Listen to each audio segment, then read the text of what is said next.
વસુદેવ અને દેવકી કરબદ્ધ પ્રાર્થના કરવા લાગ્યા. ભગવાન કીધું હું આવી ગયો છું, હવે કોઈ ચિંતા કરવા નથી. અદભુત રૂપ, હજારો સૂર્ય એક સાથે, કરોડો સૂર્ય એક સાથે હોઈ ગયા હોય એવું લાગ્યું. ભગવાનના દૈદીપ્યમાનના રૂપના દર્શન કરી દેવકી પ્રાર્થના કરવા લાગ્યા. માં હવે ચિંતા ન કર. વસુદેવ અને દેવકીએ કીધું અમને આવું રૂપ નથી જોતું. ભગવાન બે હાથવાળા બન્યા કે નહીં, ભગવાન નાના બનો. ભગવાન નાના બન્યા કે આ પણ નહીં. તો હજી તમે બોલો છો.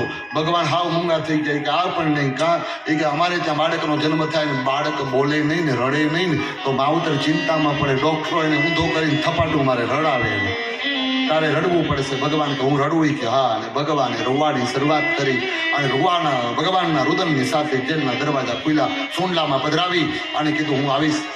વસુદેવ દેવકીને કીધું 11 વર્ષ પછી આવીશ. ભક્તોને તારવા માટે જાઉં છું. ગોપીઓ મારી રાહ જોવે છે, એને દર્શન દેવા માટે જાઉં છું. અને કારાગૃહના દરવાજા તૂટી ગયા. વસુદેવજી સોંડલામાં પધરાવીને નીકળ્યા. છેલ્લી વાર દેવકી પોતાના દીકરાને કહે છે, બેટા દૂધ તો પીતો જાય. કે માં દૂધ પીવાનો ટાઈમ નથી, વિચાર તો કરો. ભગવાન જન્મો દૂધ પીવા ન મળ્યું માં. અને લાલાને સોંડલામાં પધરાવી નીકળે. મથુરાના રાજમાર્ગના હવેલીઓના દરવાજા સટોસટ બંધ થવા લાગ્યા. કોઈ આશરો આપવા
ખીરઈ વાહ વાહ.